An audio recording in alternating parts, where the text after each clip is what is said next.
The cat-and-mouse chase on the high seas between intrusive Chinese vessels and smaller Filipino fishing boats and patrol watercrafts of the PCG has shifted from the Ayungin Shoal to the Scarborough Shoal. This after the Chinese doubled down on their bad behavior by laying down a 300-meter-long buoy over the weekend at the southeast part of the shoal, blocking fishermen's entry to an otherwise exclusively owned Philippine territory. Our Patrick De Jesus tells us more.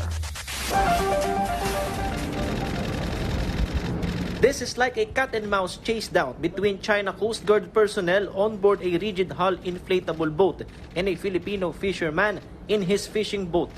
The incident happened last Friday, September 22, while the Bureau of Fisheries and Aquatic Resources vessel BRP Dato Bangkao was conducting patrol in Bajo de Masinloc, or Scarborough Shoal, which is inside the exclusive economic zone of the Philippines. The Chinese crew continued to go after the fisherman until another rib was unloaded and joined the chase. The Chinese boat came close, almost hitting the fishing boat. Their aim is to drive away the fisherman and everyone else not Chinese trying to enter Scarborough Shoal. The high seas chase lasted for nearly 10 minutes. The brave fisherman, well, his name is Arnel. Hindi ako makapasok dahil sa gan. Go na, go. Go daw, tinataboy ka? Opo, tinataboy ako. Ayaw mapasok. Dalawang nagpunta ka, narangan mo ko sa bibibintang ako, bali batang ako. Manalo lang ako, matras lang ako. Wala ba silang hawak na armas eh. Hindi man ako natatakot. Pero baka banggain pa kayo. Ayaw, bangga naman. Bangga batang ko eh. Binabangga? Opo. Buti hindi nasira. Ay, hindi naman. Hiniminura ko naman. Other fisher folk claim and tell of the same harassment, as the entry into Scarborough Shoal is heavily guarded by China. There's an instance, a huge China Coast Guard vessel came close to the Befar ship we were on board, 18 meters close. Meanwhile, the crew of the Chinese ship can be seen taking photos. The CCG vessel was also flashing a message on its LED board telling the Befar vessel to leave.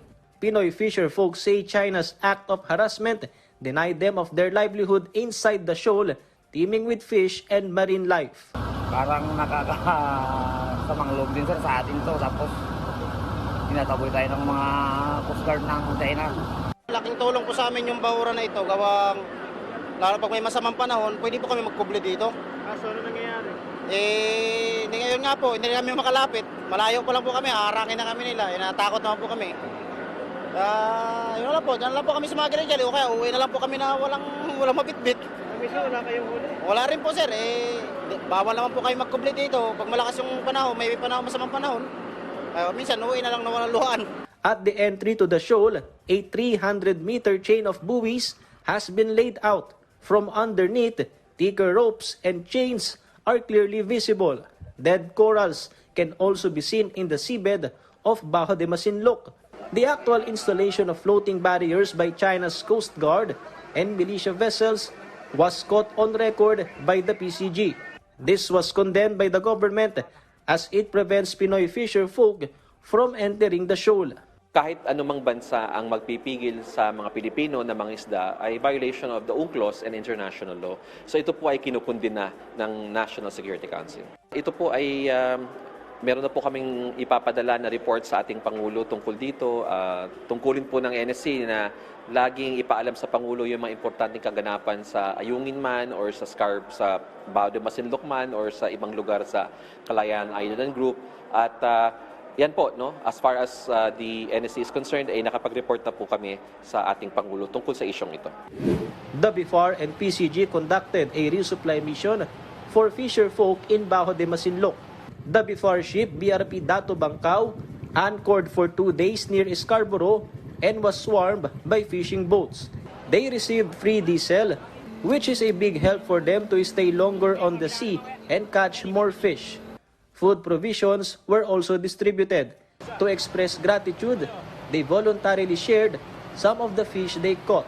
Nabalitaan po lang namin sa radyo na may nangaya po sa amin na pumunta rito na mamimigay sila ng ayuda para sa mga bangka. Mas masaya po kami. Lalo pag nakarating dito. Even from a distance, the presence of China Coast Guard vessels looms large. Despite this, the resupply mission was successful, wherein 54 mother boats or hundreds of service boats received a total of 60,000 liters of diesel. The PCG, meanwhile, countered China's statement that incidents in the WPS are merely political drama. We don't do drama. We produce factual events, truthful narratives. We don't make up stories. The stories that we provide are all supported by pictures, footages, and again, that's not drama. That's purely a real story. Filipino fisher folks continue to brave the challenges brought by the presence of foreign vessels, not just for their livelihood, but also to assert our rights inside our territory. On board the BRP Dato Bangkao, here at the Scarborough Shoal in the West Philippine Sea, Patrick De Jesus for The Nation.